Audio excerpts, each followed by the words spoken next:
Hello, I'm Mike Gordon, and welcome to the final episode of my perfect playthrough of not just Pokemon Crystal, but of Pokemon RBYGSC as a whole, Gens 1 and 2 in total. And here's my little study team that we are going to take up to the Battle Tower. And yes, this episode, we plan on ending things. Scizor is basically going to be my setup mon, while Marowak will be my sweeper. Vaporeon, however, will be my special wall with a stall back door for any Pokemon that Marowak cannot handle on his own. So, yep, let's get this going. And as I said before, this will be the final episode. Now, there are a lot of there are a few fire types that we still need to watch out for, and quite a few fire Pokemon with fire type moves that will absolutely incinerate Scizor, and that's what Vaporeon's meant to be there for. I was sort of reluctant between Scizor versus Vaporeon because of the Thunder Punch thing.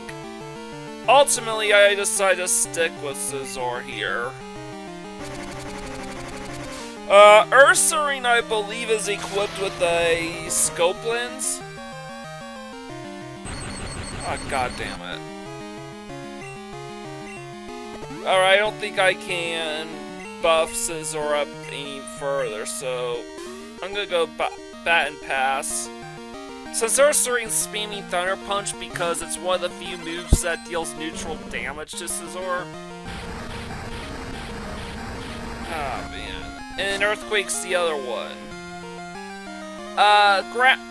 Steel is weak to ground, but Bug resists ground, so the two cancel each other out for neutral. So look how much damage Bonering hits. And worth noting is that Marowak here is equipped with a Thick Club, which actually bolsters the power of Marowak's attacks even further. Bonering, as you can see, is so strong that I don't even fear Vaporeon. Actually, that's not entirely true. If I miss, I have more than enough reason to fear Vaporeon. And I got a critical hit, for good measure.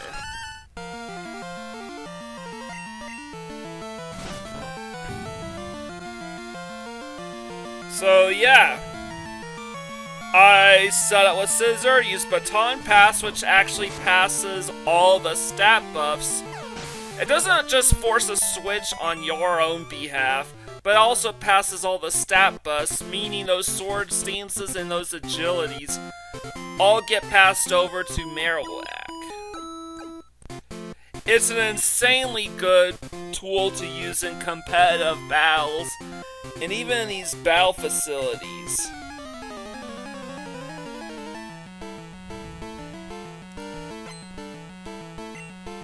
So yeah, I think we can easily end our Zapdos here.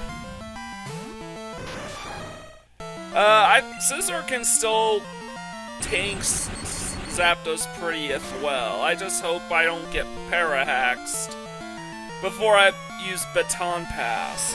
It's also why Scizor's got a Miracle Berry. Because the status ailments of burn and paralysis get passed on over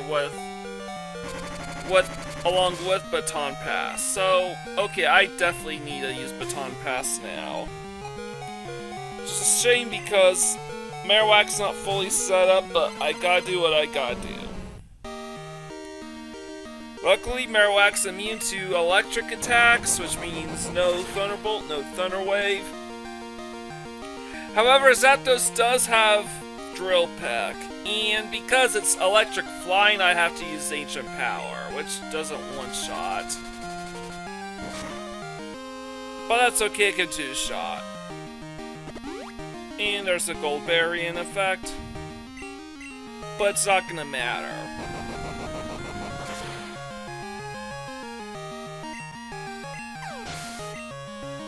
So, yeah, that's Zapdos down. And I'm gonna use Frustration. Because this Marowak in particular hates my guts, Frustration is gonna deal a ton of damage. Please tank it.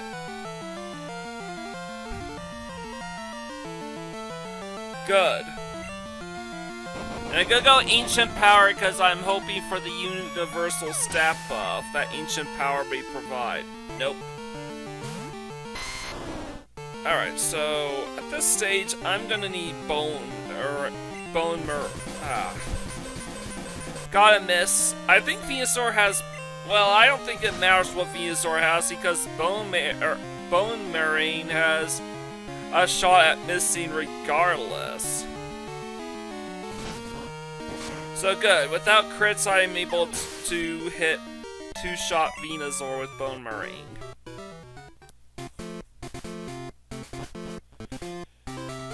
So I just have to make sure I bolsters my Marowak enough so I can one-shot basically anything.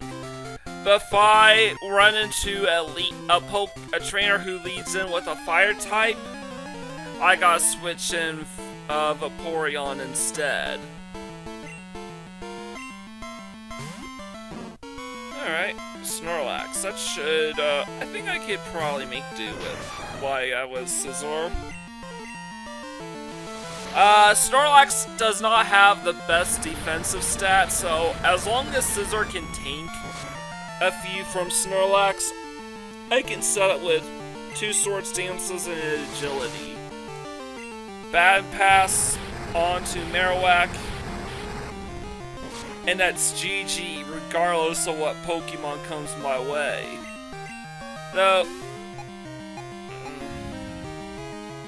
I think I was getting a little concerned with the agility things, and I'm just seeing if I could just sweep with the 2 sword stances. Marowak's speed stat is mod on the modest side, I think. So hopefully nixing agility doesn't hurt me in the long run.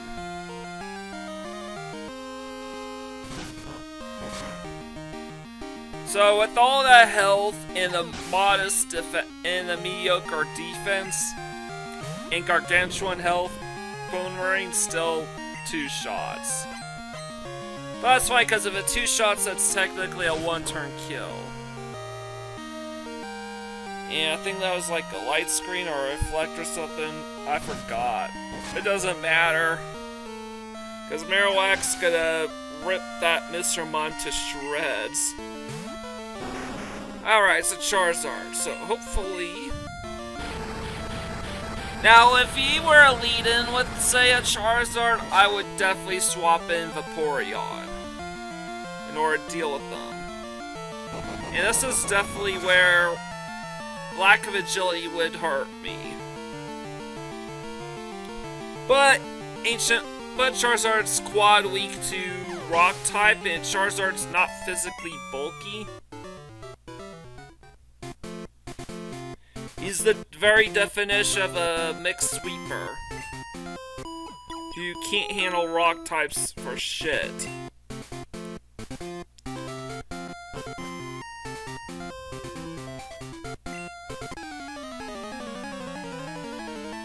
So yeah, this little 70 floor, thanks to the Scizor setup, is really coming a long way.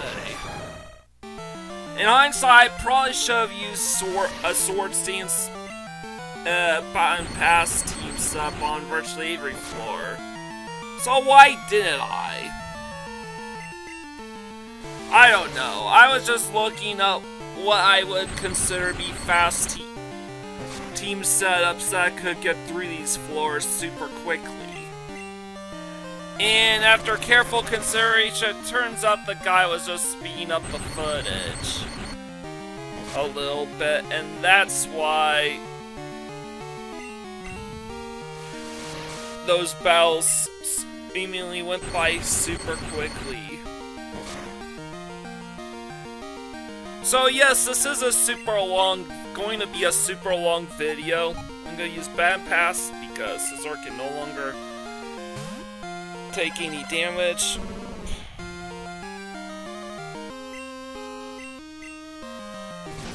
And I'm gonna be able to pretty much OTK this Blissey with Boomerang. Boomerang's base power I think is like 70, but it gets a boost with Big Club and the 2 sword stances, so it becomes an insanely powerful multi-hit move with Baton Pass.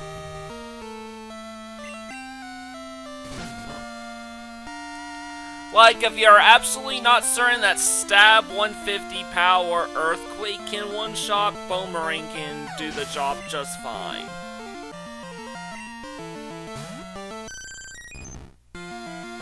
Now, I know that Boomerang can sweep through Vaporeon based on past experiences, so bye-bye Vaporeon. And, yeah. Just like clockwork. And by the way, as a reminder, in each individual, in each and every floor has its own little pool of Pokemon, and with pretty much 2 exceptions in each floor, in 2 of these floors, every single time you encounter certain Pokemon on that floor, it's the exact same. So that Vaporeon we fought in match 1 is the same that we would fight in match 4. If we fight this Quagsire again, it's the same. If we fight this Quagsire later on, it'll be the exact same Quagsire as the one we're facing. She opened with a critical hit, Earthquake. That may complicate matters a bit.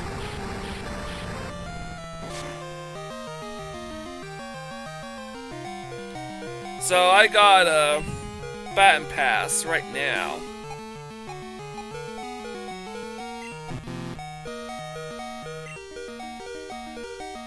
Alright, Battle Pass. And here we are, Shiny Marowak. And by the way, because this is a Shiny Marowak, his attack stat is 15 and all the others, his HP is like 8 or something, and all the other stats are 10. This effectively makes us the strongest possible shiny Pokemon that you can get in Gold, Silver, Crystal version, because shiny values are tied into a Pokemon's DV values.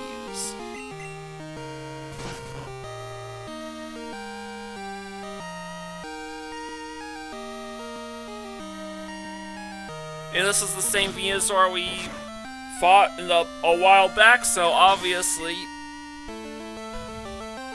no lot to be afraid of. And okay, Hitmonlee here I think is Focus Beam it, so hopefully I can 2-shot Hitmonlee without tripping Focus Beam twice in a row. Sure enough, it just took one Boomerang.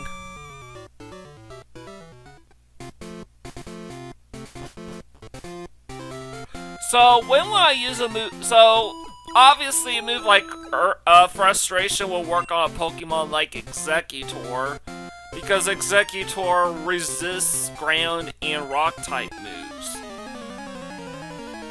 And Ancient Power works on a Pokemon like Zapdos and other flyers, because ground type moves, because flying types are immune to ground type attacks, but are weak to rock.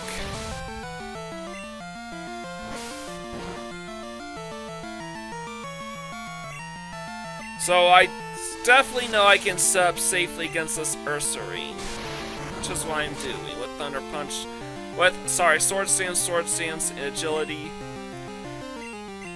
So long as I don't get Parahax, I don't mind how much or get crit late in this contest. I don't mind how much damage Scizor gets taken. Okay. I think I'm completely safe to sweep through his entire team now.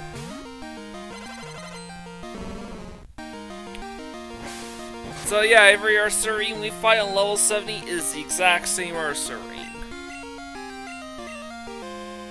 Yeah, this is definitely prototype battle tower. The battle tower that we would know and love today would not be developed further in Ruby and Sapphire. It would be made a part of the battle frontier in Pokemon's Emerald, Platinum, Heart Gold, and Soul Silver.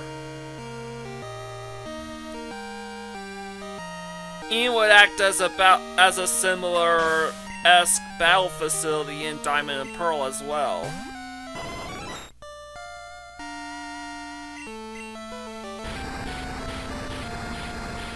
So yeah, this is the kind of Pokemon I would use Earthquake on. A nice frail Jolteon.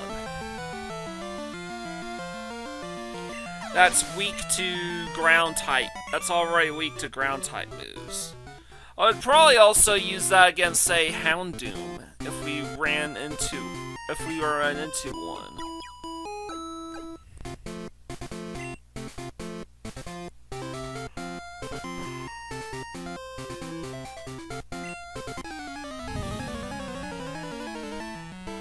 So will this be the battle where Vaporeon finally sees action? No. The answer is no. Sadly, our Vaporeon never gets to see action because we're mighty strong. Now I can take advantage of this Girafarig using agility, and I'll match his agility with my agility, and then I will bolster up with Sword Stance. That way, Marowak will come out naturally faster than Girafarig. And Scizor would just take all the damage.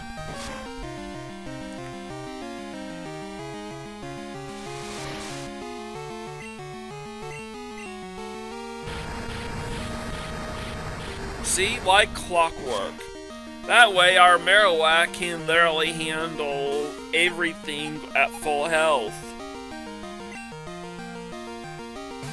So I bat past the Marowak. I go with... Oh no, wow. Managed to hit me with Crunch. And Special Defense Drop. Shit.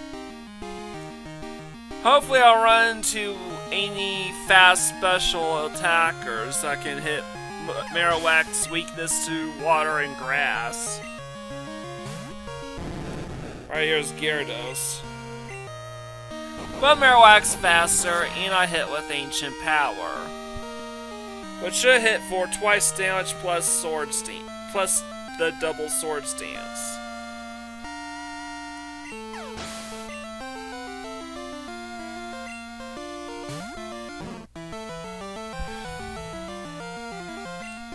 And obviously this... Alright, please survive. And no freeze, no freeze.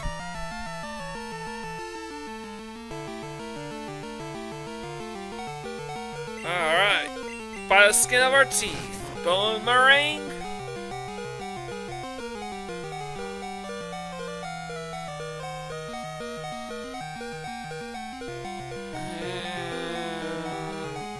Alright. That's an easy two-shot.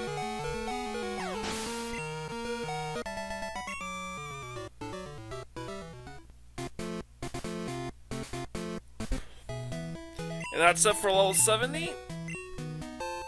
And we got 5 HP ups. So yeah, I'm really tired. It is, as of this moment, I'm withdrawing my level 80 team. And then I will deposit my level 70 team in the reserves. So, I'm going to say this, I'm tired, it's August 31st.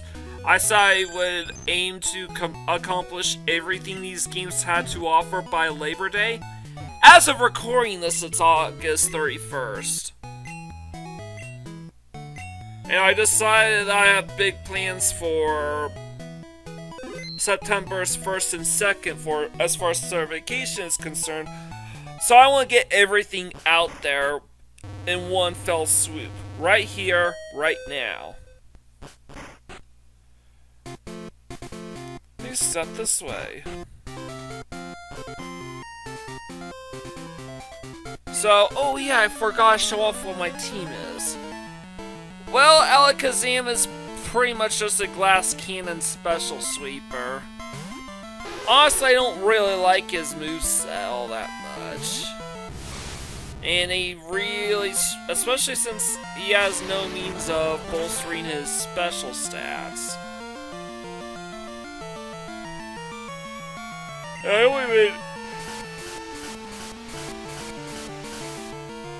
As you can see here, I only even two-shot the Lapras. And Lapras has...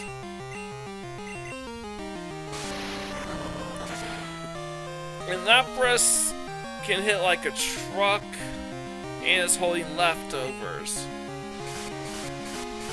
So I got a free Thunder Punch out of this. Hopefully get another one. Just need one more. Swapping out is dangerous because this Lapras knows rest. And is holding a Mint Berry.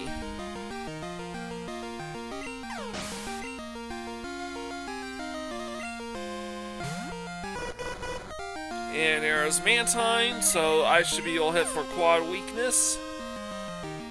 Good.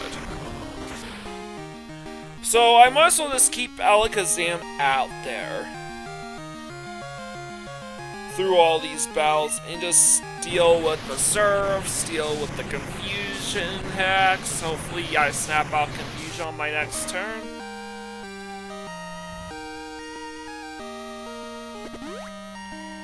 And it's only a Goldberry. At least it ain't leftovers. So I'm going to show up my team. Ooh. Is that why? Holy shit, I forgot to give Alakazam a held item. I deleted the notes on what Alakazam was supposed to be holding, but I forgot to give Alakazam a held item. No way, I didn't. He ate his held. He used his held item. It was a Miracle Berry. So I hurt myself in confusion, and now I snapped out. Good. I can finish off Mantine. And depending on the Pokemon, I can probably put in some damage in before swapping out for something else. Okay, it's Fortress, so quad weak to fire. Fire Punch. Yeah, that's quad weak to Fire Punch. But will that be enough to one-shot? Yes, and I didn't even need a critical hit either.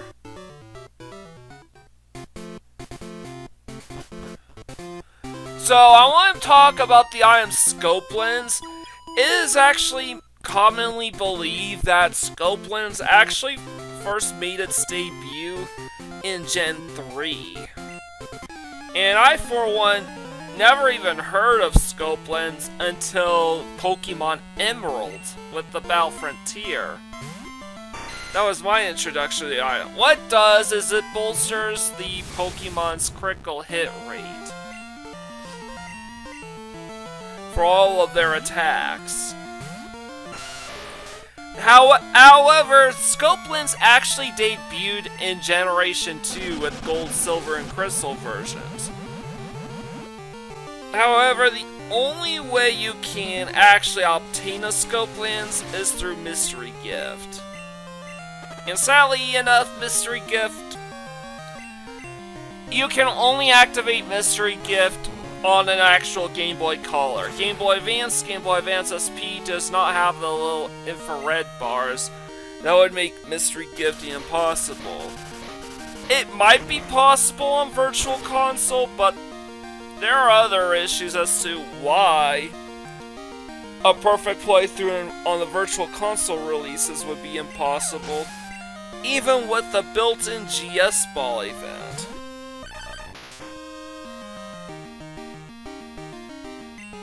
So I'm gonna keep Rhydon in because I'm slow and powerful already, and I might as well just stick around for a little while longer while Rhydon has plenty of health and can tank basically any attack out there. Rhydon's already naturally slow, so spamming Earthquake to bolster his attack and defense isn't that big a deal.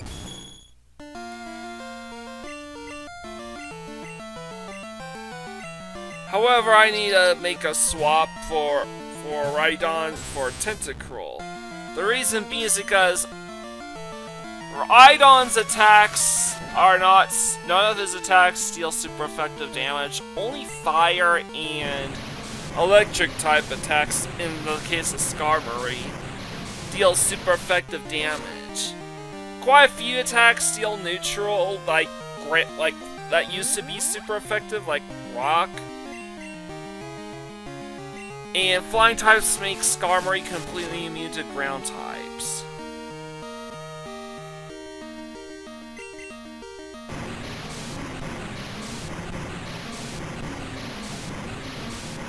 So here I am, constantly spamming Surf.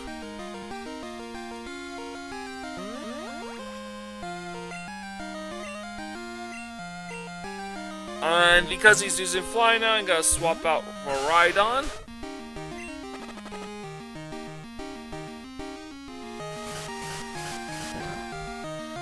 And Rhydon took Battle Poison damage. And unlike in Gen 1, the Battle Poison doesn't stack. The stack up option doesn't reset. Unlike in red, blue, and yellow. So I need to use Curse.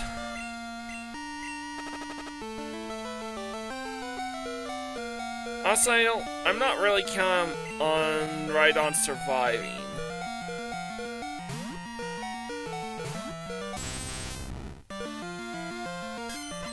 But I was anticipating Steel Wing there.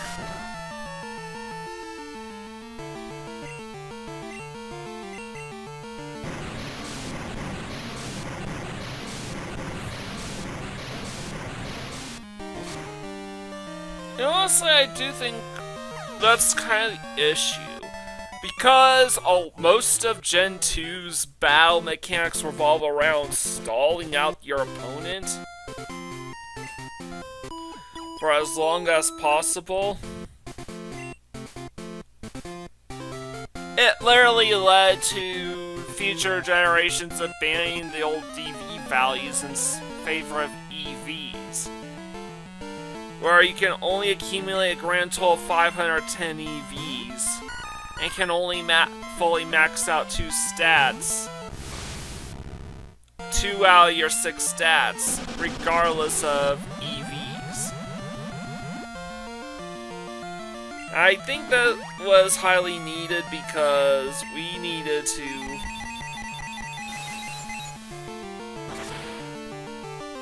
Anyways, I'm gonna use Psychic because that's the move that'll deal the most damage against Victory Bell, being part Poison type.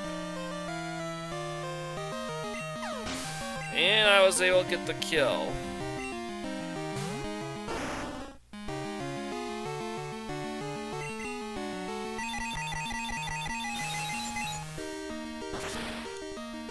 Alright.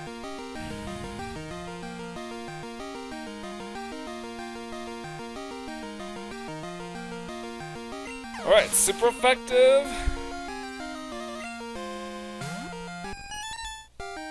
And I'm gonna just spam Psychic here against Porygon 2 and hope for a special defense drop.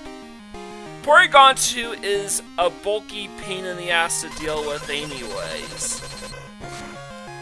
Hits me with Stab Hyper Beam, which is 225. And he has leftovers, and I still didn't get a special defense drop.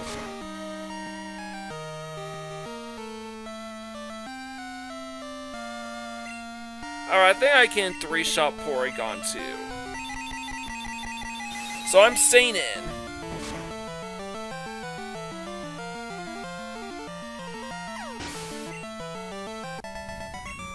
Hiker Alexander was beaten.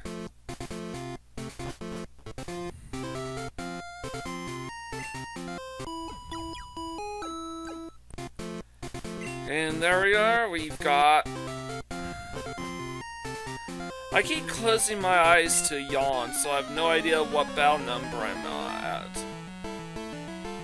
But these battles are super long, man.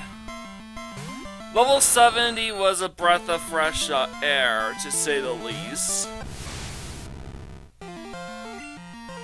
So I got hit with the Ice Punch because hopefully it deals quad damage to Aerodactyl. And hey, I might get the freeze hacks. But I don't, of course. And I get roared. What do I run to?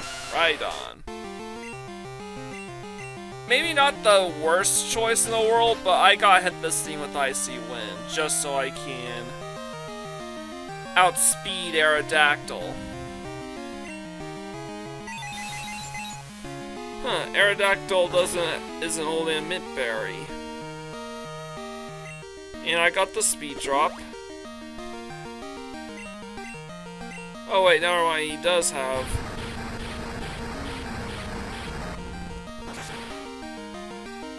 And this is gonna be a bit of a problem if I don't turn things around.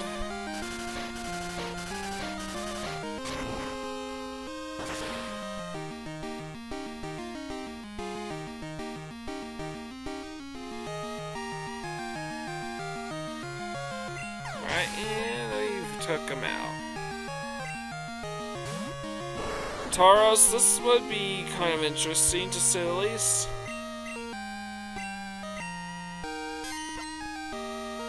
Okay, he's got Iron Tail, so that's gonna hurt.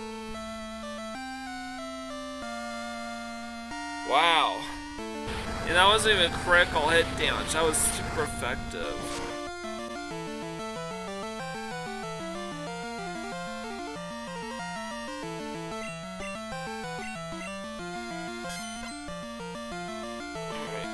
I'm gonna use Curse here so I can deal a bit more damage against Tauros.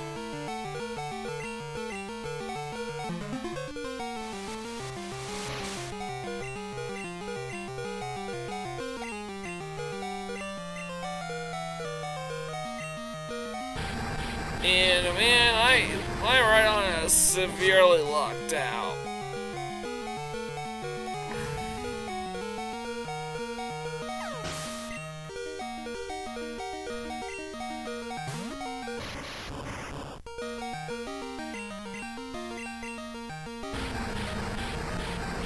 And yeah, just keep spinning Earthquake, Earthquake, Earthquake some more.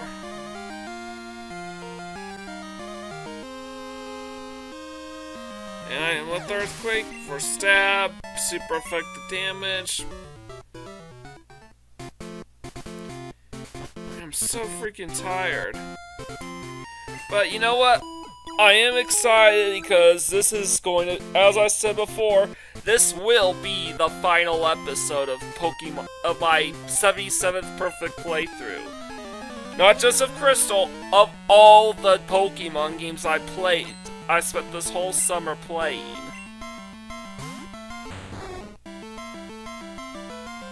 At the very least, I actually started playing these games since having just finished filming Sonic Origins Plus and Super Mario 64. Those games cleared out, and seeing that I would probably need... I figured this would have to be the very last shot I have at playing this game. So I looked rather and realized I needed Toxic Stall this Kingdra. I don't like Dragon Breath, that paralyzes. Damn.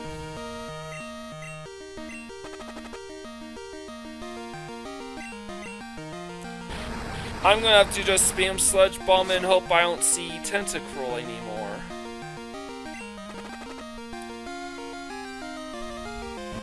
Or another water type. Or something that's really, that I would absolutely need Tentacruel for.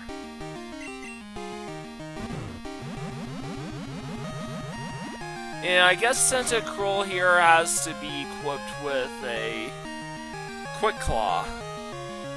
And I got a critical hit. Cool.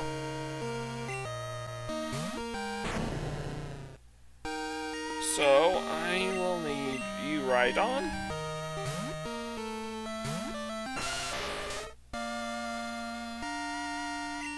He missed with Hyper Beam. I'm just gonna spam Earthquake and see how much that does against Granbolt, because hopefully I don't need Curse.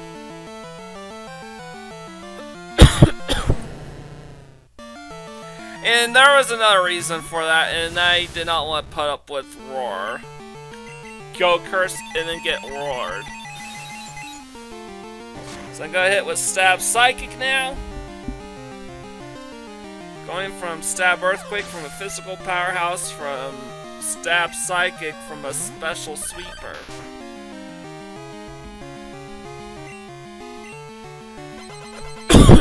Hitting Ice Punch for super effective damage, which should deal slightly more damage than Psychic. And if that kills Alakazam, then I'm in trouble. It doesn't. Okay, good. Finish him off, Alakazam.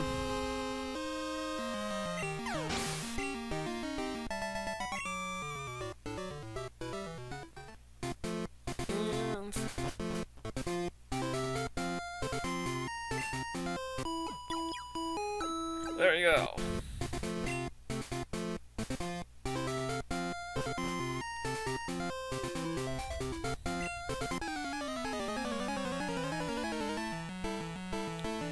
So we're in round 6 on the 80th floor.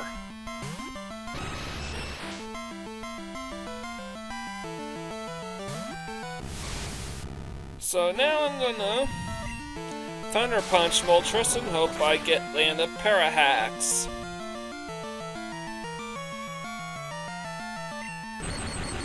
And I got it. Perfect. Alright, he's gonna use Sky Attack, so I'm gonna swap him out for Rhydon, who should be able to tank Sky Attack. Sky Attack, similar to Solar Beam, is the strongest flying type move in the game. The downside is that both moves require a 2-turn charge timer in order to come into full effect. And unlike Solar Beam, which can be mitigated somewhat with a move like Sunny Day, Sky Attack has nothing like that going for it.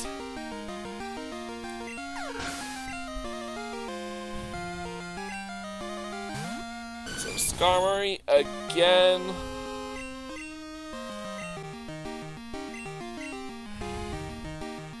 I'm gonna have to take my chances with Alakazam, man. Hopefully I don't get Toxiced. Of course I get Toxiced. But hopefully now I don't have to worry about holding on my special sweeper the whole way through. I'm gonna go Thunder Punch, or Fire Punch works too, because he's weak to both fire and electric attacks.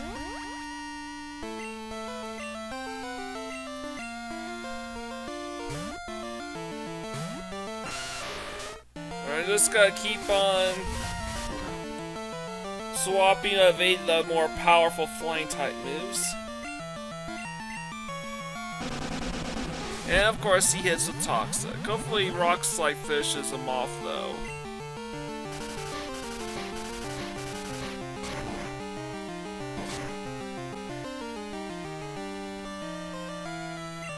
It doesn't fish him off. Crap. So I gotta return Alakazam, hold on him for a later date, and Skarmory, you're up now. Now the downside of Skarmory is that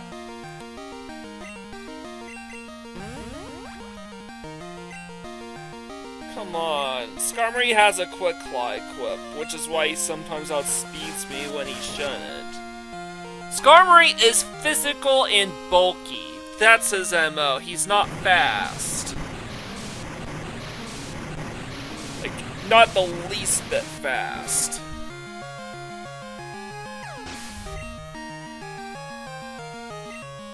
And here's Porygon 2.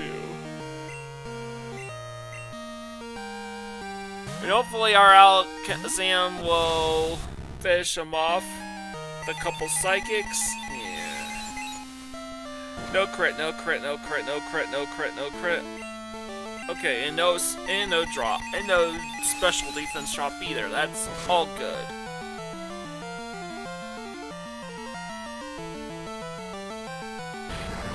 And now Psychic is absolutely powerful.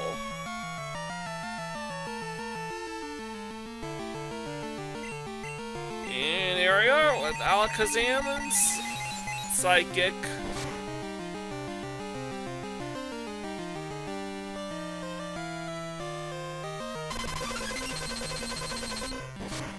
Alright, and we can take this Hyper Beam, I think.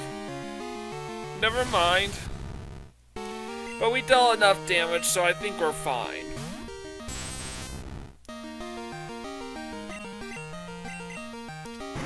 We're gonna go Surf against Porygon 2.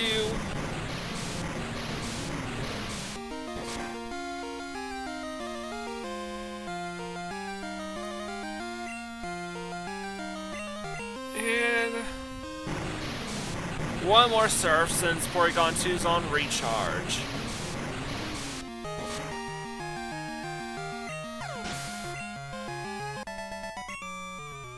Yeah.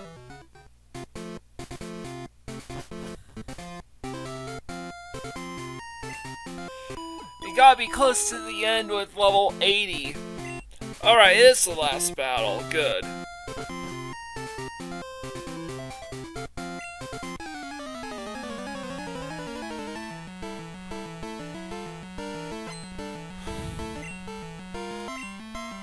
Alright, he leads in with Electro, which is super fast, can blow up on you at any second. Obviously, this is a job for Rhydon.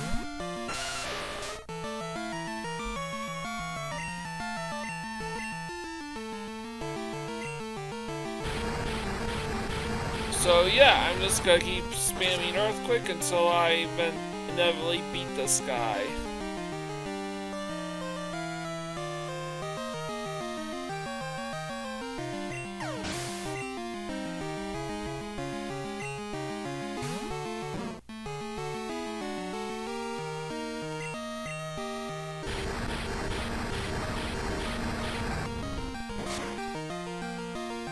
And I'm just gonna keep spamming Earthquake. It's not gonna one-shot Pokemon's bulky as Snorlax, but hey, I was counting on Belly Drum to do the work for me. Yeah. I was so happy that he used Belly Drum that I was able to sweep through him just fine. Saves up time in the otherwise slow level 70. In the otherwise slow 80th floor. And Earthquake because Houndoom. Though in hindsight, probably should have gone with Rock Slide instead.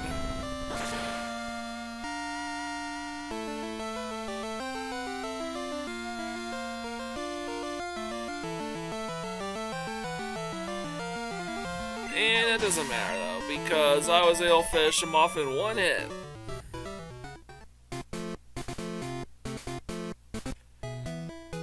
And now we are back home with another 5 Carbos added to our inventory.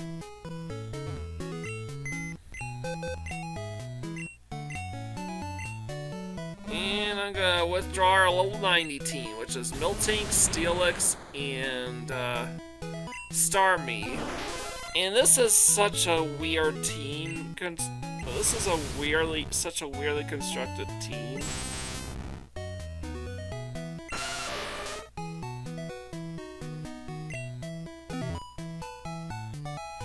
Anyways, I am gonna...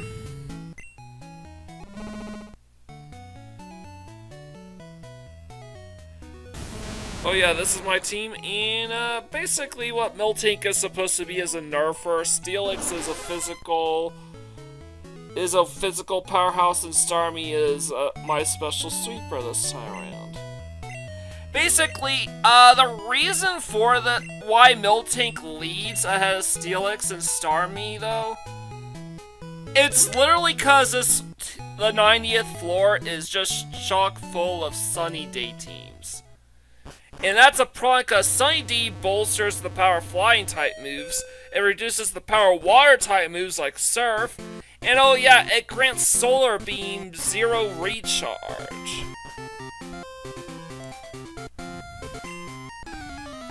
Solar Beam no longer has to charge up, waste a turn charging up in order to go off. So this Flareon here, for example, has Sunny Day, which means I cannot just swap out Miltank for Starmie. What I do instead is I try to body slam with Flareon. I'm feeling...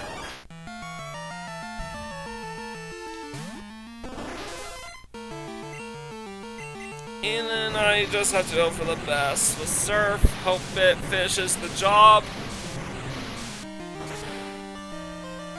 At the very least, Flareon will need an extra turn to set up with Sunny Day. But I never got the chance. Thank God.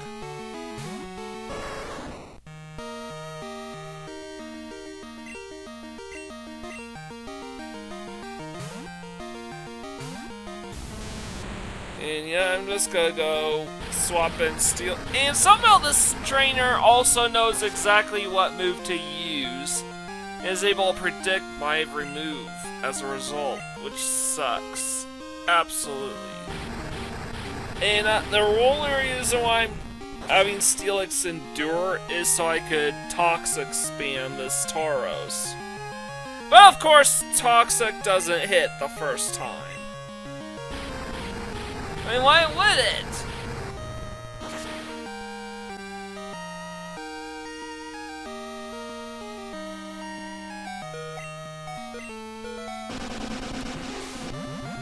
So now Toxic lands when Steelix is about to die.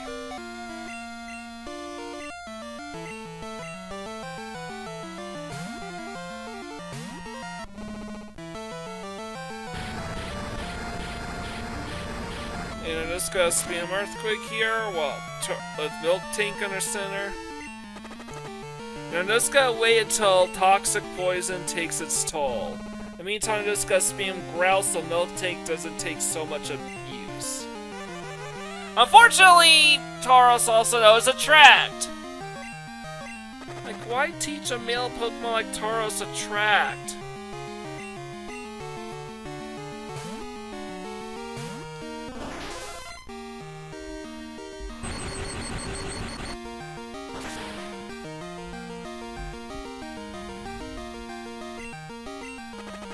So Earthquake, I'm just gonna spam.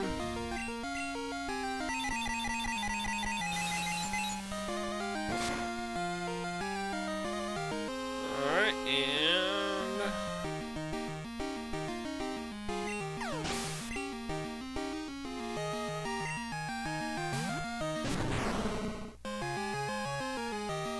And I'm gonna just go ahead and use Surf here.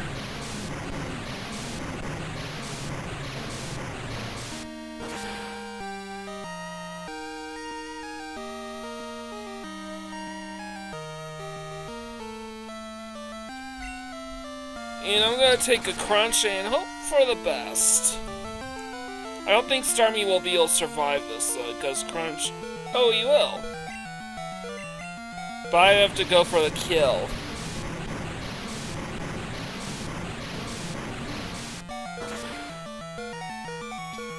That's basically how I roll here. We gotta work around for a lot of weird Sunny Day teams. Lots of opportunistic teams that are just, like, super flexible. It's a complete mess.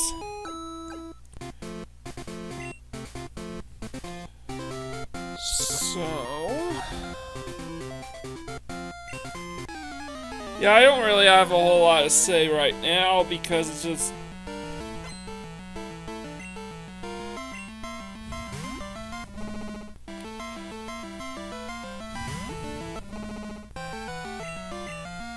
No, I'm just gonna go growl the Miltank here because,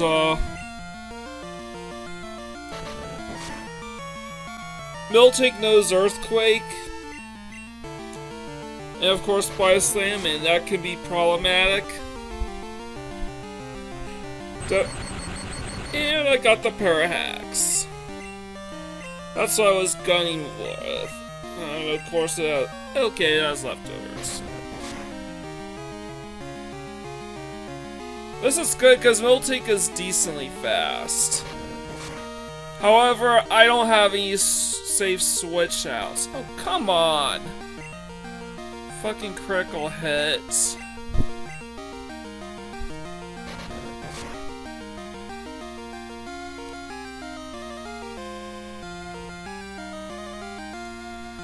Yeah, how's that as a means of returning the favor? But this is as far as Miltank can go. Safest switch in as Starmie because Psychic type.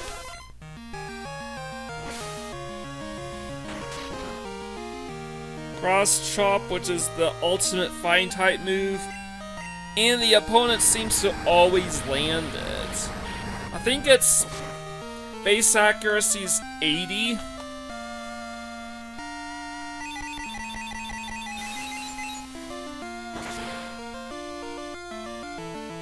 But I have to go as Psychic here, and I hope it one-shots.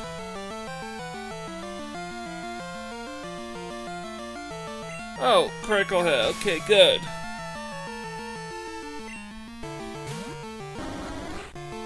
And I don't have any good options for dealing with Umbreon. I guess I could go with Miltank.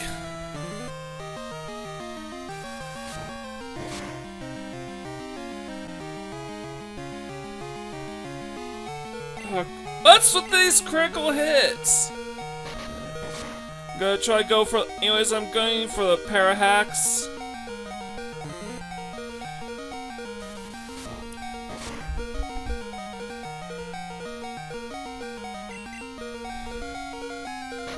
Alright, I think one of these Pokemon must have a Scope Lens.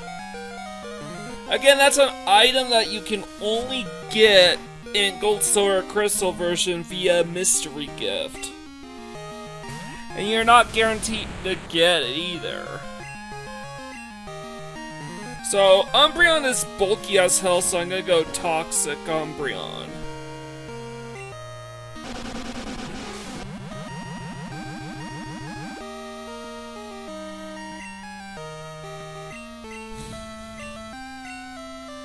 And I'm gonna set up some curses since I know I'm slower than Umbreon. All the while, let Toxic take its toll on him.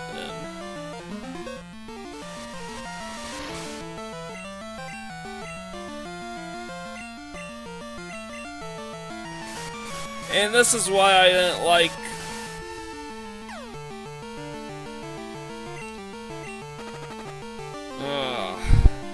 This is why I didn't like any of my swaps, because of Confuse Ray. And by the way, this is one of the few levels where there's actually multiple variations of the same Pokemon. In which case, this is one of two possible Umbreons you could run into at the level 90 Battle Tower. And I err myself in confusion. But it doesn't matter, because Toxic should fish the... Never mind! Inland Light is another reason why I didn't like any of my options. At least it's the middle of the day, so the healing factor was non-existent. Alright, that should fish him off.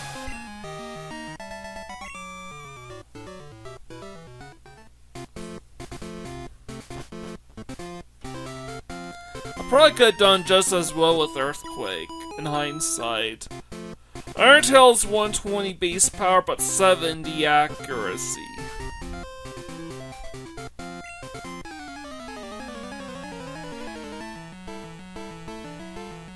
Alright. What's the next Pokemon? Okay, Arcanine.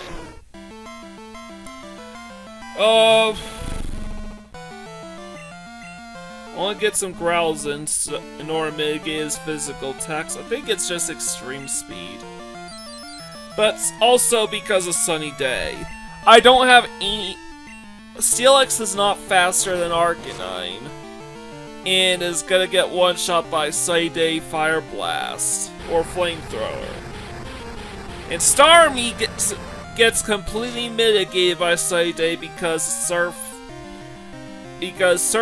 water type attacks get halved under Sunny Day.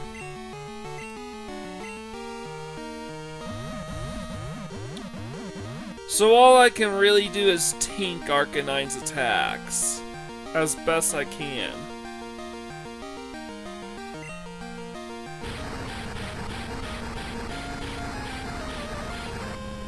Please, let's see.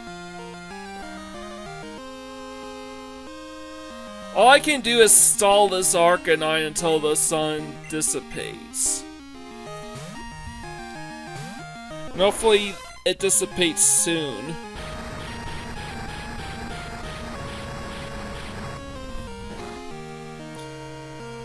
It's because I'm basically screwed with Miltank. Shit. I guess I could hopefully reduce his special defense to Psychic. At this point, Psychic will deal more damage than Surf.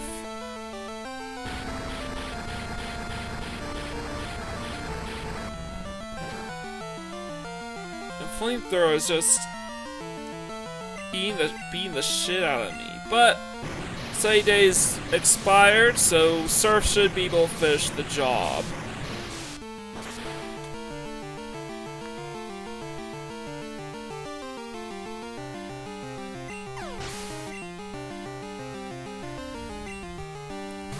And look here, it's a Houndoom. I just gotta use Surf on it and hope it finishes him off before he has a chance to use Crunch, or... Does he have Faint Attack? Fingers crossed! Houndoom's really fast. Oh good, so he went for Solar Beam. Okay, we have a shot. I did not know that Houndoom can learn Solar Beam. But it doesn't matter because Sunny Day's expired. Houndoom picked the wrong move. Alright, I'm just gonna go for Thunderbolt and tank whatever Cloyster throws at me because I'm feeling really confident I'm gonna win this.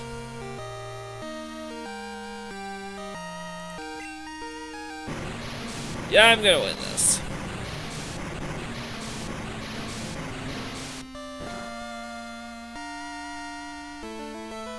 Alright, I'm gonna win.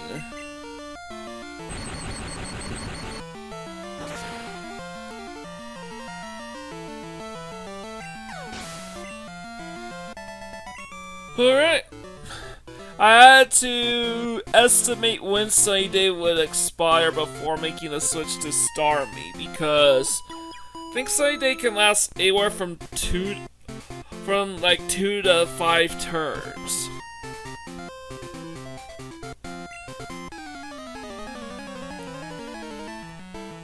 And there are a lot of Sunny Day teams.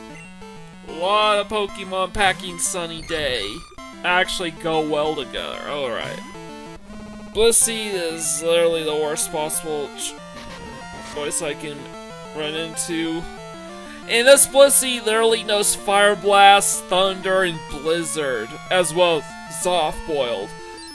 Oh wait, never mind, it's a Sunny Day Blissey. I'm gonna say I'm confusing it with another Blissey.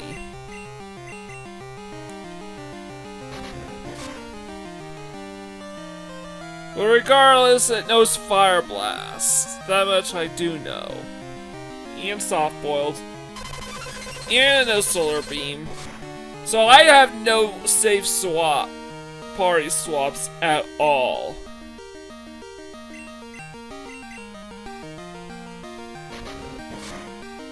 Please Parahax, Parahax, Parahax, Parahax, Parahax, Parahax.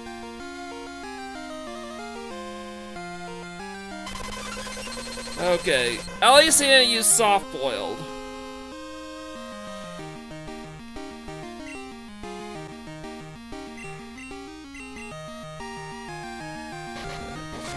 Alright, we're finishing off with Body Slam.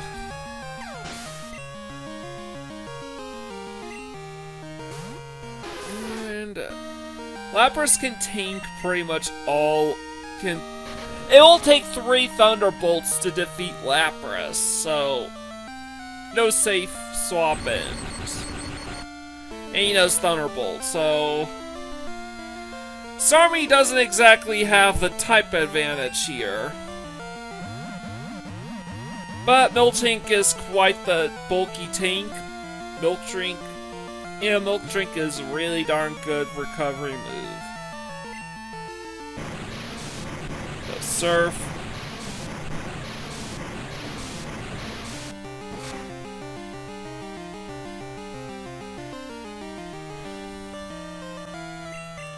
Oh yeah, Sunny Day expired, so obviously Surf will deal more damage than Thunderbolt.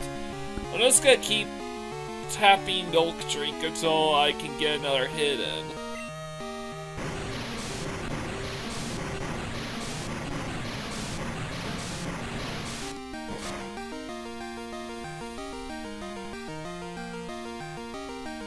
Alright, I can probably get another Body Slam in, and hopefully it para-axes.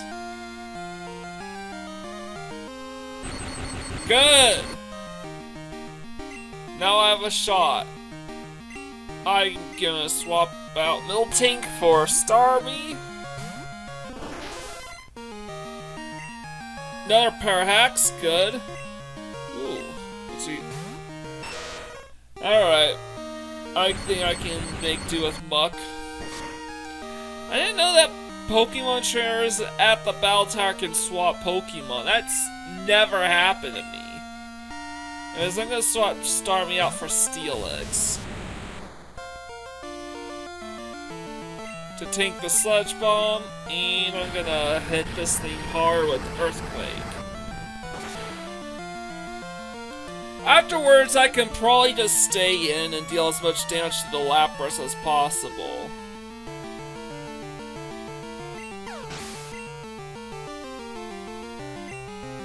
Since Lapras is para-hacks, I can take a Surf. Well, no, I can't.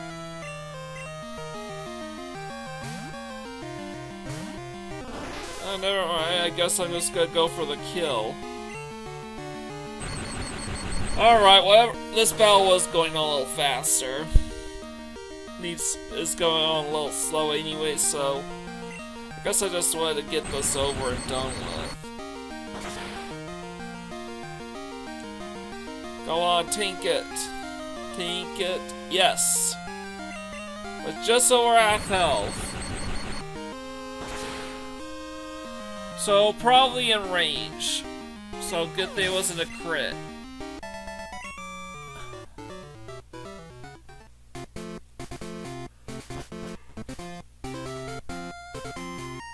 Alright! These battles are pretty slow. I mean, that's what happens when you have to fight around Sunny Day and a ton of Pokemon have godlike special defense, special defense, and HP stats. Gen 2, as the saying goes, was the Star Wars of Pokemon games. And with Miltank being the cream of the crop. I'm gonna go Body Slam this Crobat so I can safely swap out. I got 2 shots at this due to the Hyper Beam.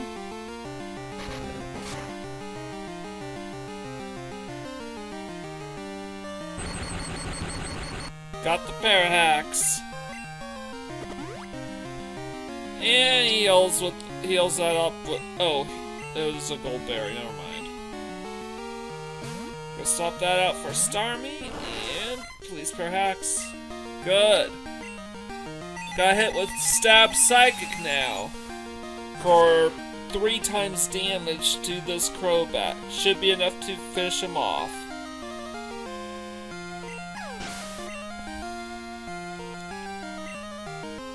Tauros.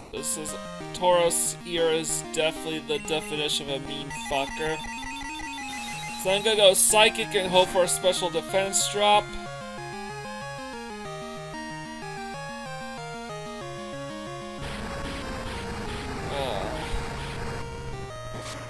That's rough. Hopefully I can tank this earthquake. Good. Wow. Wow, not even a 3-shot. A 4-shot at best.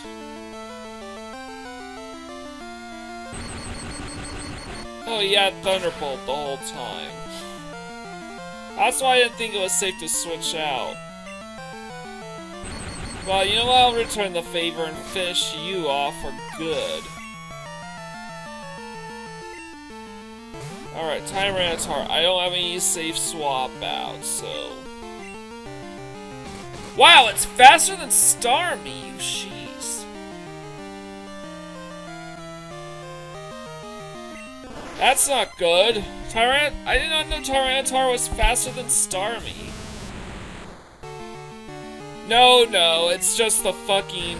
No, one of the actual issue was Tyranitar has a quick claw. Yeah, well, it's no... Oh, come on! Hit them with the fucking Toxic!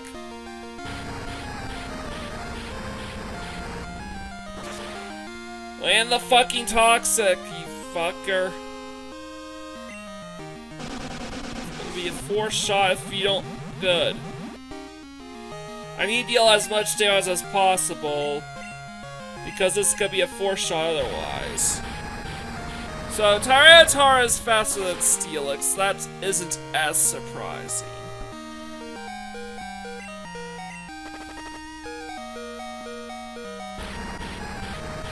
But I need to deal as much damage to this Tyranitar as possible.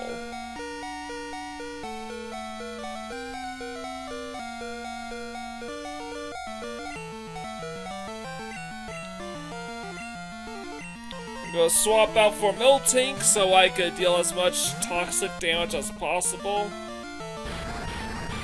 And because I have another Pokemon... Wait, this is... No, never mind. This is the last battle.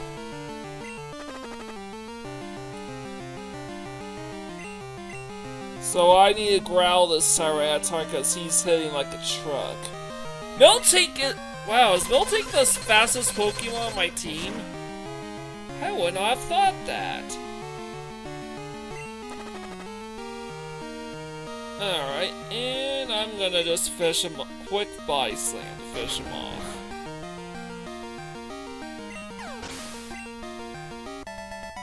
Alright. That is definitely some strategizing there.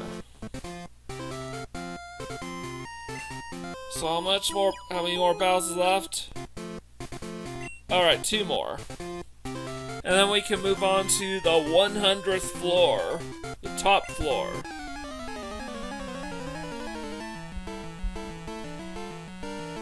Alright!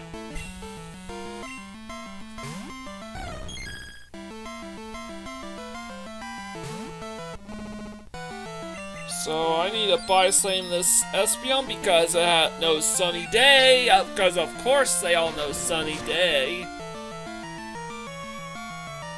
I just need to make sure I can paralyze this thing. But I don't think Espeon knows any fire-type moves. So I'll instead be taking a Psychic with my Steelix.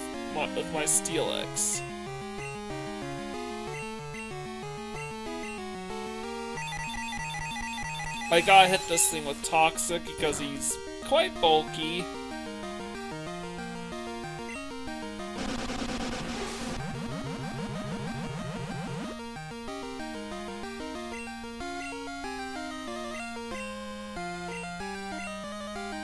I need to bolster up my Steelix with curses now. Shit. This is gonna be quite punishing.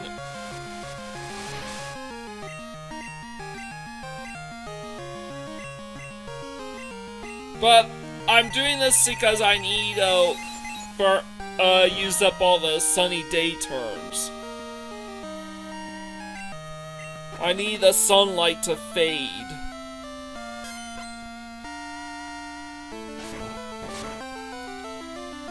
Alright, taking my chances with the strongest attack I have.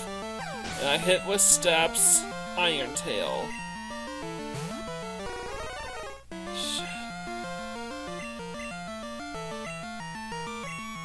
Alright, I'm gonna go with you, Starmie.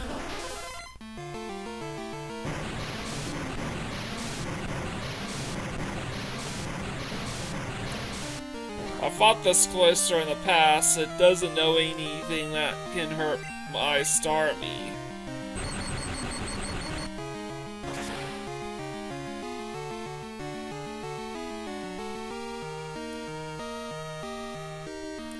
So, Thunderbolt... Icy Wind. That sucks. Because now Starmie's slower. The Cloyster should be pretty damn slow. Wow, no! Not that slow! Alright, what's the last Pokemon? You have an Espeon with a Sunny Day, it has to go with Sunny Day. Yep, it was Arcanine. All I can do is hit him with Surf and hope for the best.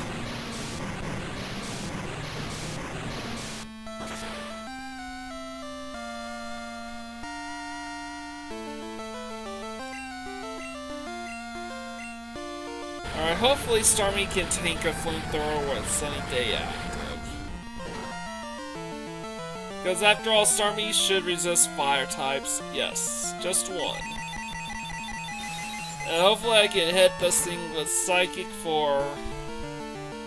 get a special defense drop. Of course, I never get the special defense drops, but I might as well just stay in and hope I can finish him off with Psychic. At this point, Psychic deals more damage than Stab Surf because of Sunny Day.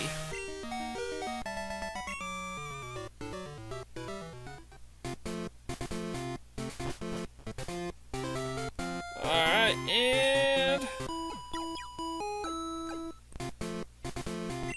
final opponent. And no more Sunny Day teams, please.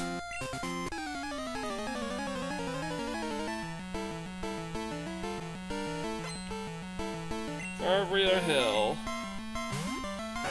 Probably another Sunny Day team, because of course they're all Sunny Day teams. But I got hit.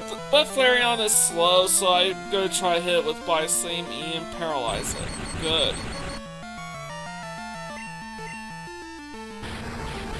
No, he's not using Sunny Day. That's interesting.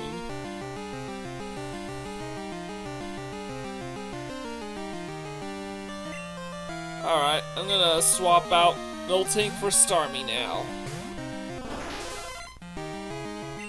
Good, Parahax. Get him with Stab Surf before he gets out of Sunny Day. Another Sunny Day.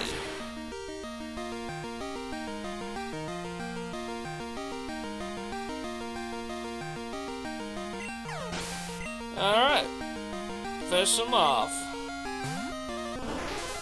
Oh boy, mirror match, so it's probably speed tie as well. Got hit with Thunderbolt and hope for a Parahax.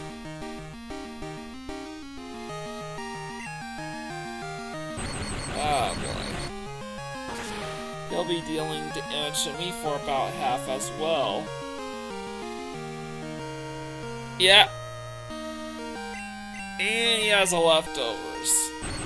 Come on, let this finish him off, please.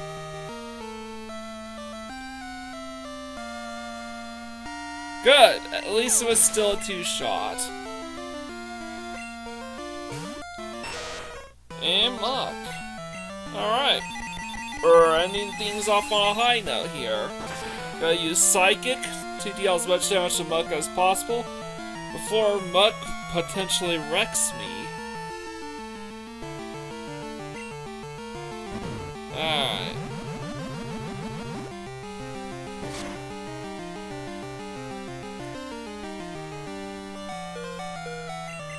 Alright, this is gonna be a clean sweep now. And there we go! We've beaten the 90th floor.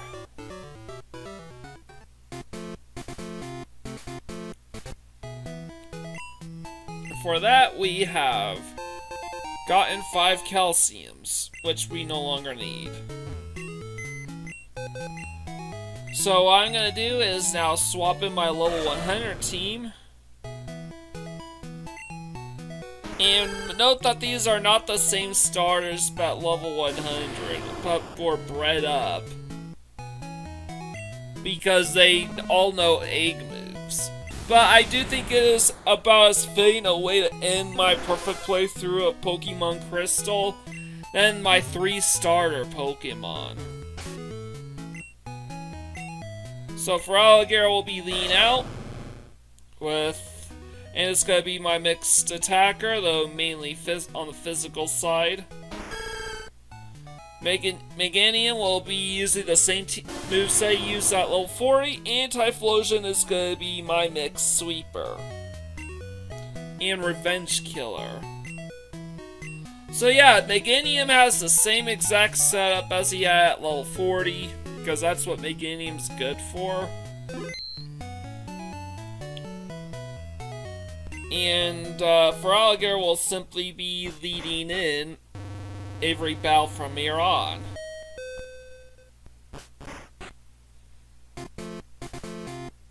I can't believe this is happening. First, Summer Sega's ending, so too is my Pokemon playthrough. Finally free of the 2 longest projects. The projects I've been working on the absolute longest. Feraligatr, use Surf.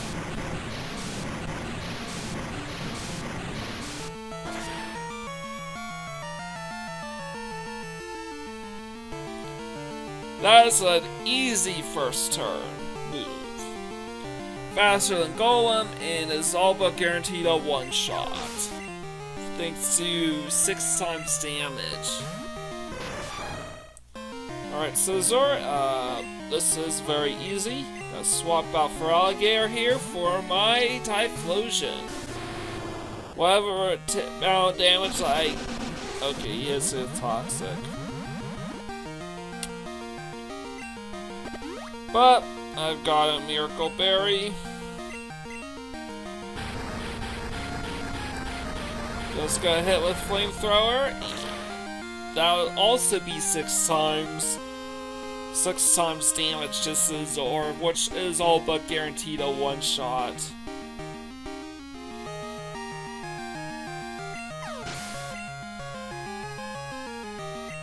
And Houndoom is the last Pokemon.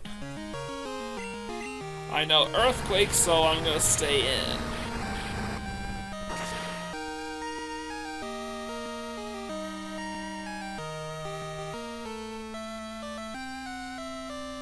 I mean, it's like a one-shot, but I don't think I need to worry about anything else in this battle.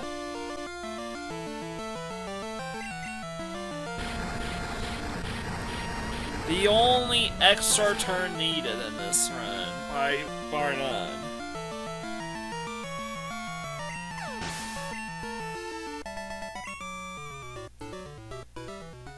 Alright. And next Pokemon on the docket. Next trainer on the docket. Alright.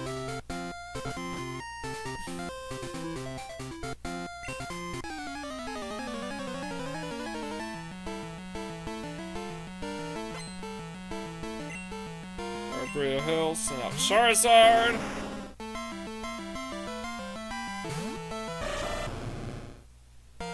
And I'm right, Charizard's faster than Feraligatr. Alright, I'll take the fly, and I'm gonna hit you for 4 times damage from Rock Slide.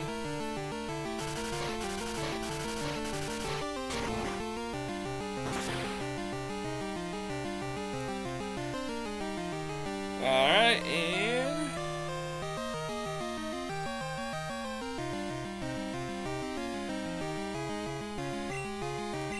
Critical hit, super effective. Let's see. I'm gonna need to swap out Feraligatr for Meganium here and hit him with Toxic. Alright, this is the Blissey that has the 3 insanely powerful attacks. Thunderbolt, Blizzard, and Fire Blast. And I'm using Toxic here because she also knows Soft Boiled, and I want to deal as much damage to him as possible.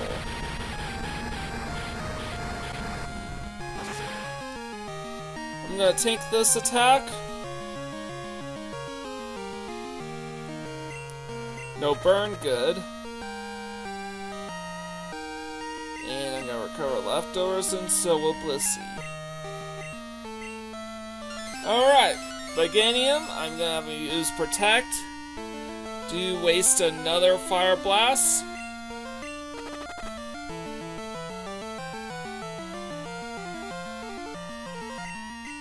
And I'm gonna try seeding him now. Alright, so I'll be recovering a shit ton of health from now on. No burn, please.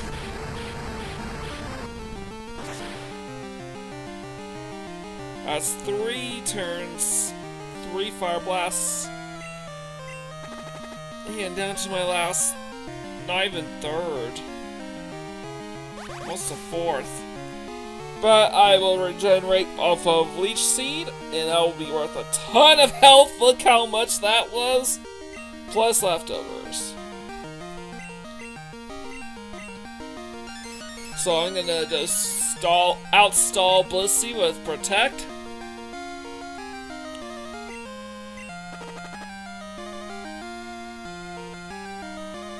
And more toxic damage, just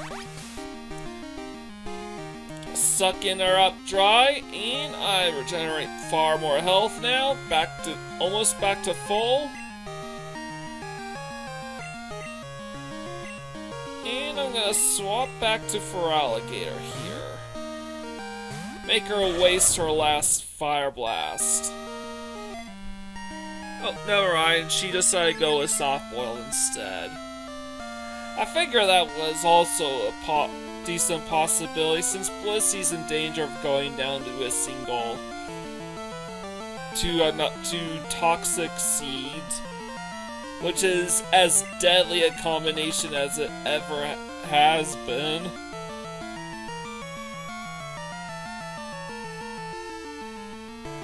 But look how much health it's sapping from this Blissey. I'm gonna fully heal up now. I'm gonna finish her off with Earthquake, and hopefully... And even if she does land a Thunderbolt, she should go down to this.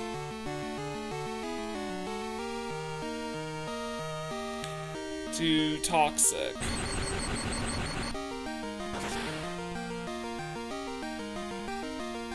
Alright, and yep. I outstalled this Blissey, and it's gonna die.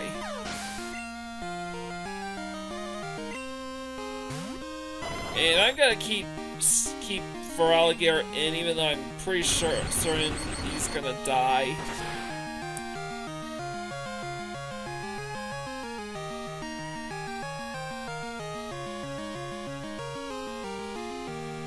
Yeah, and it wasn't even critical hit. Alright, Typhlosion, you're up. I'm not even faster than Jolteon, wow.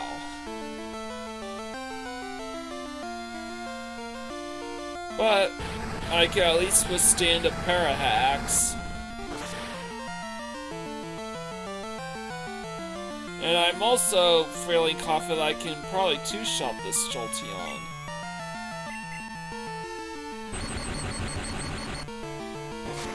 And oh yeah, Typhlosion has a Miracle Berry still. So, get paralyzed, it's just gonna heal off. Not that matters, guys. This battle is over. 5 more battles to go, ladies and gentlemen.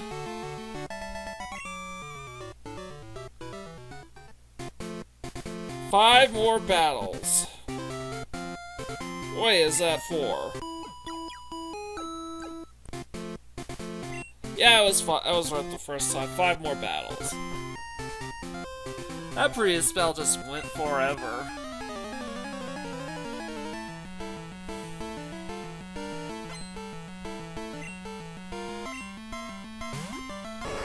Tauros. I don't have very good matchups for this thing, so let's just go with Typhlosion and hope I can revenge kill it. Alright, Iron Tail missed, that's good. I'm gonna reversal his Hyper Beam.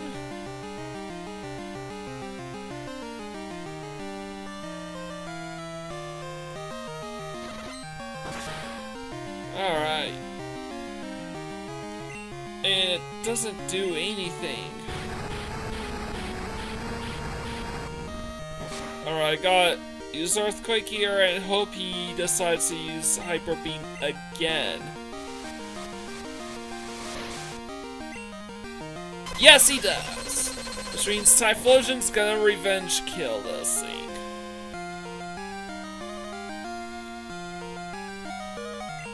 Alright, and reversal.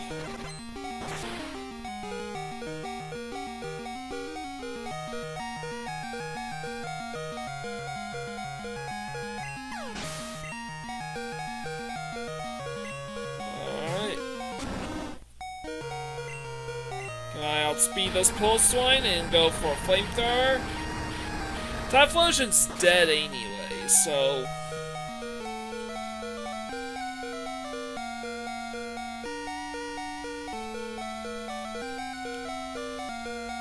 go on, go on, go on, go on, go on. Ah. Just a little bit left. Our Pulse Line's kind of dangerous. Because it knows I see wind, so I'm just gonna hit this thing with Rock Slide. I guess ground neutralizes ice type's weakness to rock type attacks. Alright, I'm gonna stay in for this one. All Hitmonchan has are the elemental punches, which with his putrid special attack sucks ass. Now those elemental punches would be brutal in a more contemporary generation, as starting in Gen 4 we have this physical special split, meaning those elemental punches would be count as physical attacks, but in Gens 1, 2, and 3, they are all special attacks. Look at that. How pathetic.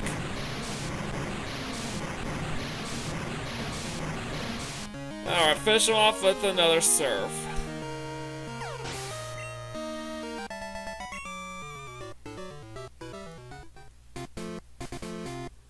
Alright. 4 more trainers to go.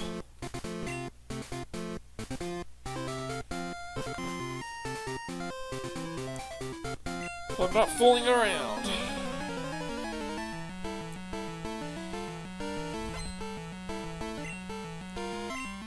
Zaborowski. Go for Alligator. Use Earthquake.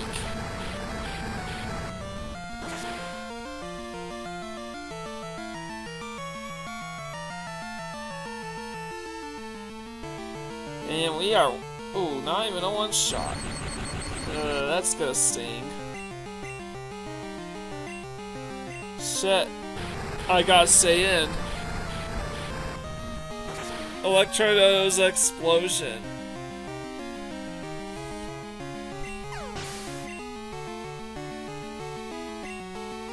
Alright, Executor, just swap in Typhlosion here.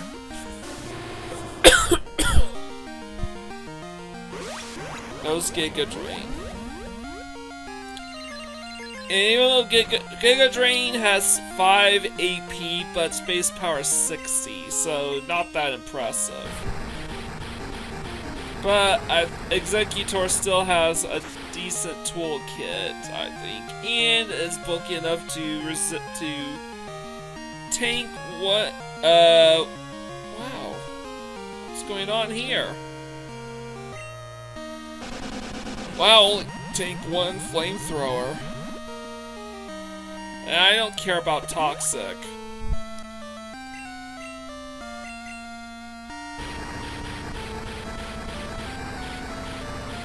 So, flamethrower here, and what's the last Pokemon he's gonna use?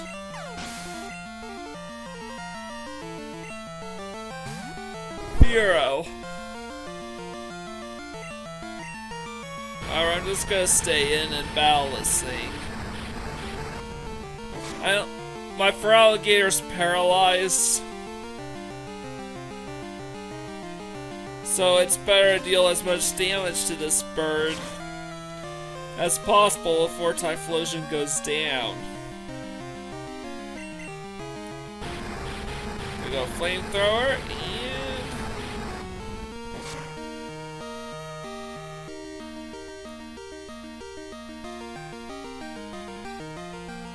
just a sliver of health left.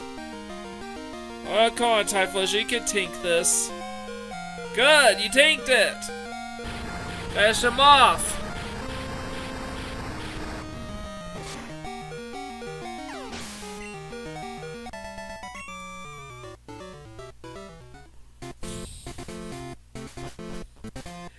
Three more battles to go.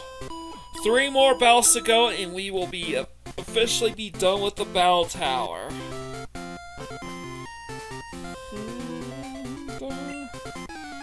Okay, here it goes. I have momentum.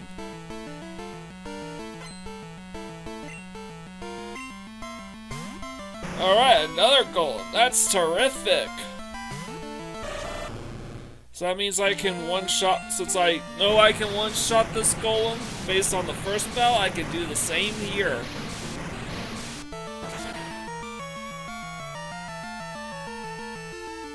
Alright, with 6 times Surf dealing 6 times damage to Golem.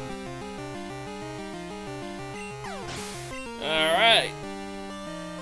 And Lantern is quite bulky, so I'm just gonna try to deal as much damage to this Lantern as possible with my Feraligator with Hacking Earthquake.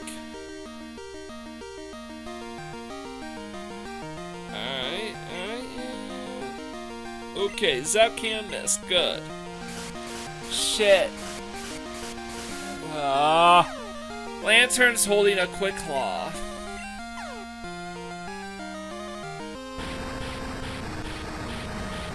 Alright, I'm gonna get the 2-turn kill. So we have 3 Pokemon against this trainer's 1. And I know just the Pokemon deal with this one. Based on past personal experience, Meganium's Giga Drain will deal 6 times damage, so instead of 240, it's 360 on Omastar. So I take a Surf, recover some, and I go for the kill with Giga Drain.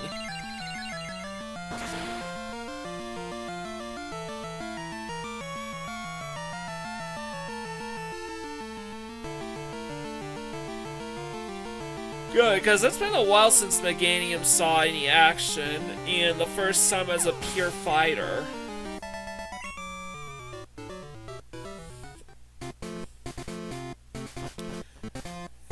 And fully healed, back to full health. Pull number 6. Last 2 battles.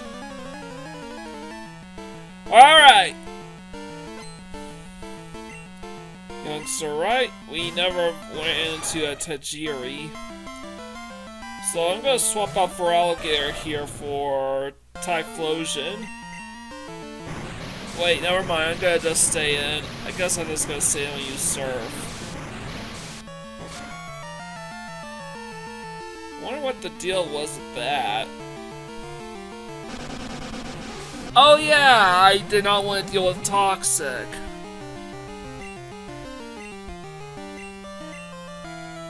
So now I swap out for Alligator for Typhlosion. And I'll take a Steel Wing easily.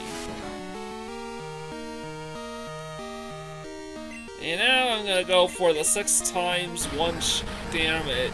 6 for the 480 Flamethrower.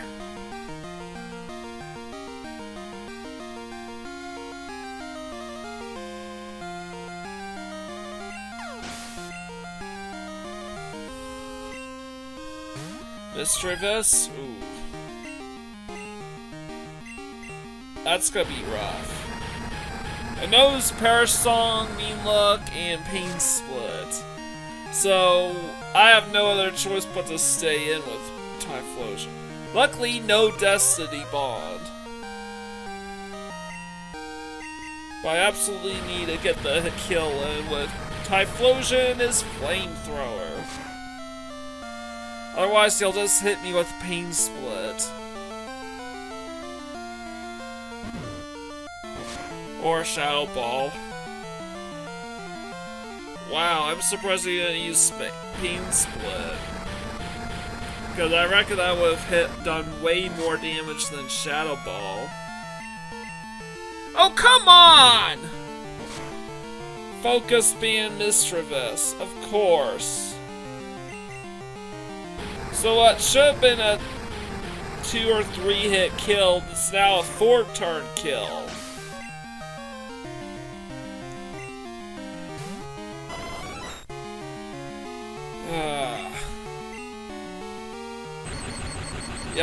Yeah, that's why. Alright, now I know why I knew Jolteon had Thunder Wave and I just wanted.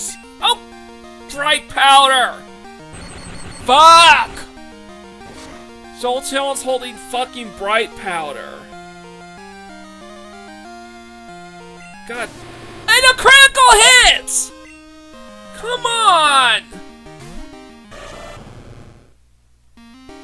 This is not a safe switch because because he's faster than those Thunderbolt, and I know Thunderbolt can one-shot, but what choice do I have? Don't you dare crit and don't you dare miss for Alligator.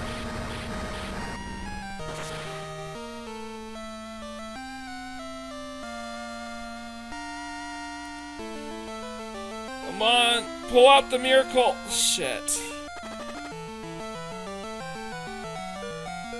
He's a dead Pokemon.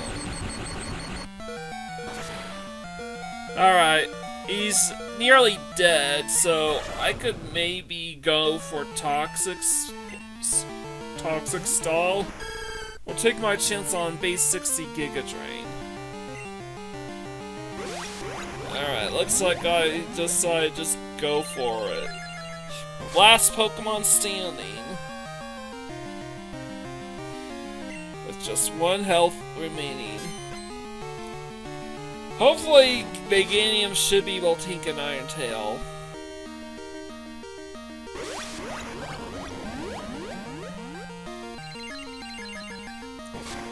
Now, you must know, Bright Power is a held item that the legendary Birds of Mewtwo are holding when traded over from Red, Blue, and Yellow.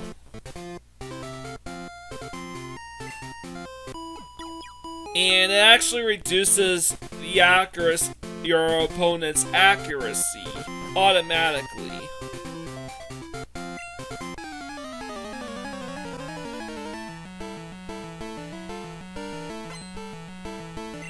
Alright, last trainer. Masuda! Guitarist Masuda! As in Junichi Masuda. Who is now the main head of Pokemon right now. We never ran into a Tajiri though, who is the original creator of Pokemon. Ian was the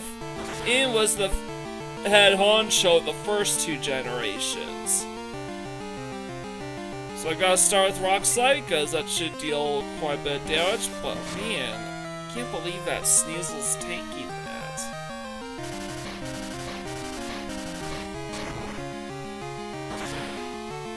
Please, no shenanigans, no macho, no focus beam. Okay, good.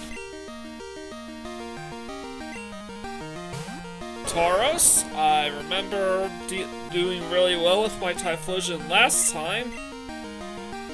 So for Alligator, I'm going to return, go Typhlosion. Alright, no power hacks. Okay, good. I'm gonna hit him with a Flamethrower. I think Flamethrower should deal more damage than Earthquake.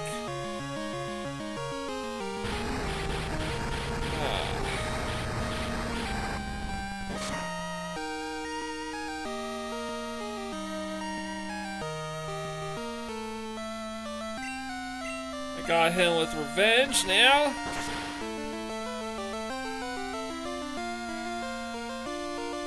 Fortunately, Revenge is a low priority attack.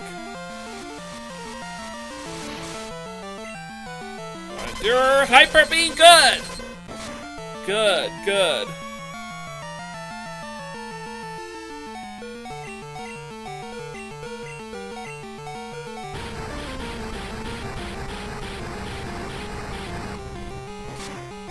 Alright. No need to hit him with Revenge, and last Pokemon out is Hitmonchan. I think I'll stay in for this one. Oh, Reversal. The fact Reversal went first pretty much means Hitmonchan's gonna go for counter. No, it's not. No. Why did Reversal go first then? Oh well, it doesn't matter. We have finished the battle. We have conquered the battle tower at long last.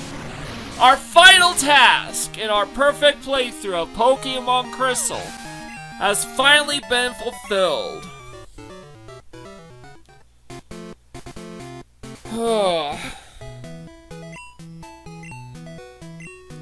Alright, that's it. We've done it all.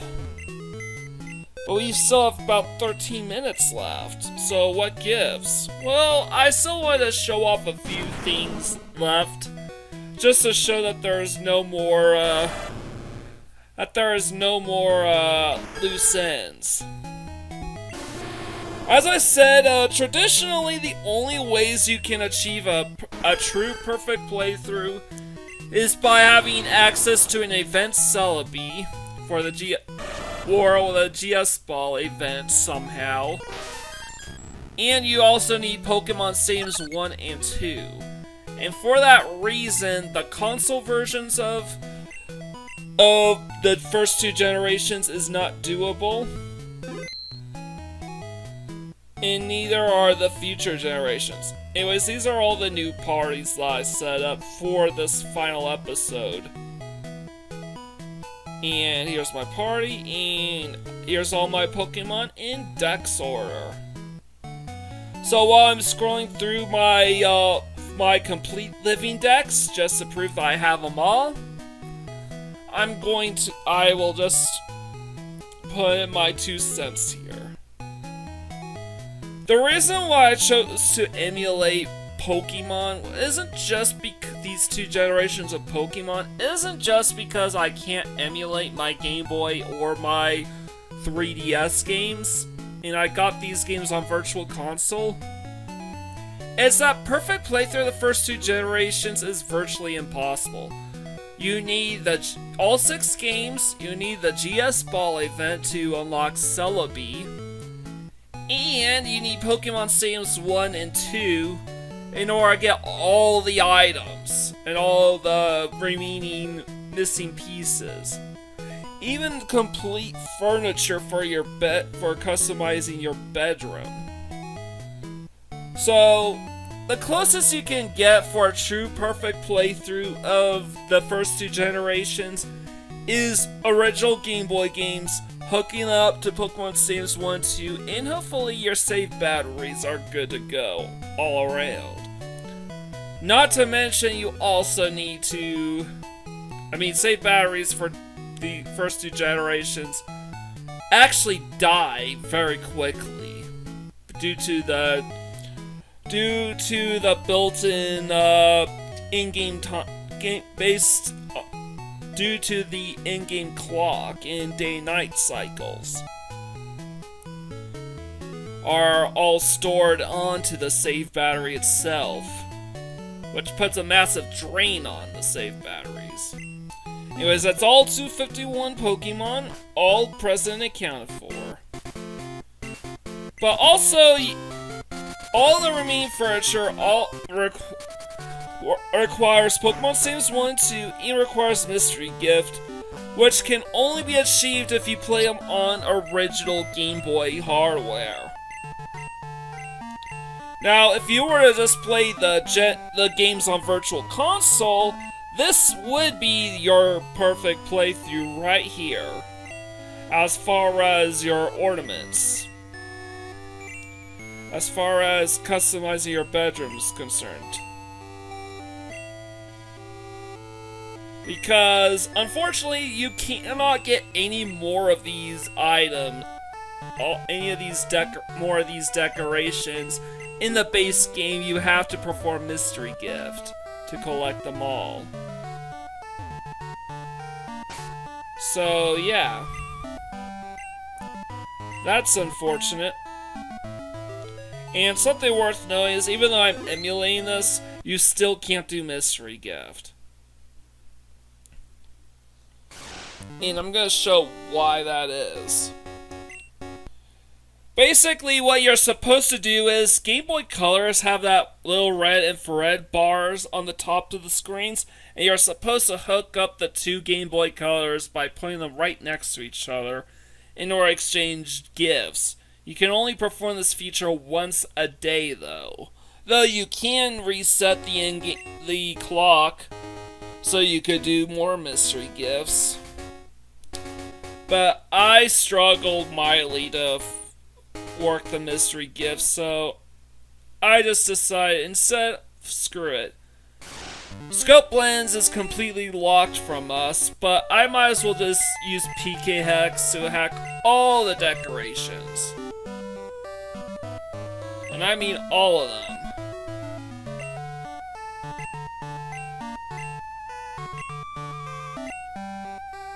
So look at the pink bed, which is quite garish. Again, all of these items can only be obtained via mystery gifts, or Pokemon Stadium. Pokemon Stadium 2, I should say.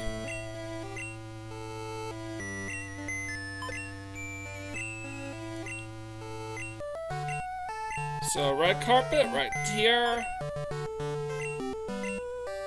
Blue carpet. And by the way, a decent chunk of these the early ornaments are gifts from your mom. The rest you have to get. The rest of these decorations you need to get via mystery gift or Pokemon Stadium 2. Green's not bad, but I prefer blue. Blue looks the best. Magnet plant, which I don't have any plants. But now we do. Tropic plant. Tropic plant. Alright, and posters. So, Pikachu poster, which is kinda neat. Clefairy. Alright. So, yeah, this is it. I am literally showing off every single item I have. Every single possible decoration now. And the reason why is because I told you I've got till Labor Day to finish this run. And I wasn't going to continue on with this any longer. And we also have all the major Nintendo consoles up to this point. I mean, in Pokemon Red, Blue, Yellow, your Red only the player only has an SNES, which makes sense because the N64 was just about to hit store shelves when Pokemon Red and Blue did. By the time Red and Blue first came out, so the SNES would have been the predominant console at that time. It's a adorable Virtual Boy, which is probably the biggest steaming pile of shit that Nintendo ever came up with. Yeah, let's swap out. Yeah, that makes sense. So, oh yeah, I forgot to mention this adorable surfing Pikachu doll. Oh yeah, something I forgot to mention. I could have hacked in a surfing Pikachu into the reserves or something. I thought about that. Decided not to. So, surfing Pikachu can only be gotten through Pokemon Stadium 1 and its connectivity with Pokemon Yellow. Or if you complete like a certain cup with the starter Pikachu, you can teach that Pikachu surf. There's also an event Pikachu that knows Fly, which actually explains the intro to Pokemon Yellow, featuring Pikachu using Mega Kick and Thunderbolt, which it knows naturally, but also knows Surf and Fly, which it can't. Because they actually had events set up for those two Pikachu. And here's the Onix. Yeah, okay, Chris. And Big Lapras. And honestly, I think Lapras suits you best, Chris. Goes well with your color code. So all I have left to do now is sort through all of these dolls. So yes, if you actually do get your Pikachu No Surf in Pokemon's Yellow, Gold, Silver, and Crystal, it will show Pikachu on a surfboard on the overworld, instead of the typical watery blob in Gen 1 or the generic pink Lapras in Gen 2. Or blue Lapras in Chris's kit, if you chose to play as Chris.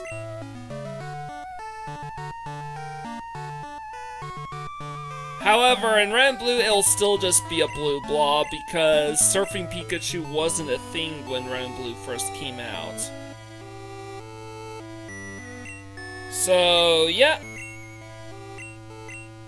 Just showing off everything this game has to offer. Because I have truly done it all, or at the very least, I've done as much as I could with the material that I had, with what I had already.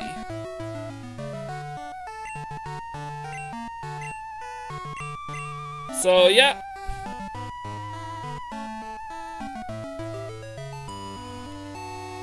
Gold Trophy and Silver Trophy. I'm gonna save those two for last. Voltorb and Grimer. So yeah, that is literally all I have left to show off, is all the decorations. Now, will I ever tackle Pokemon Stadiums 1 or 2? Maybe. It'll have to be via emulator, or if I really feel like it, Nintendo Switch Online.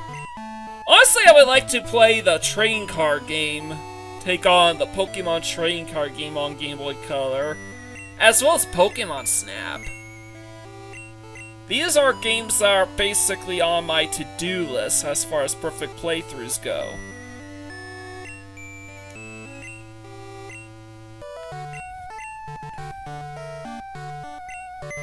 So it looks like we've got them all.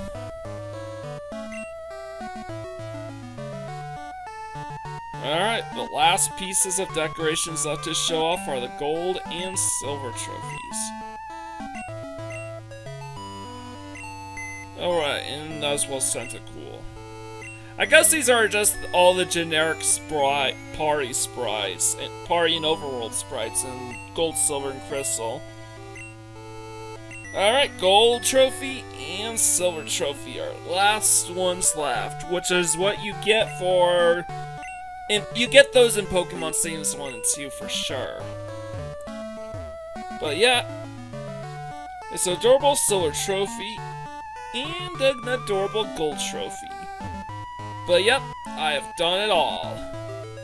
I am finally done. At long last, I can safely say I have done it all with Pokemon Crystal.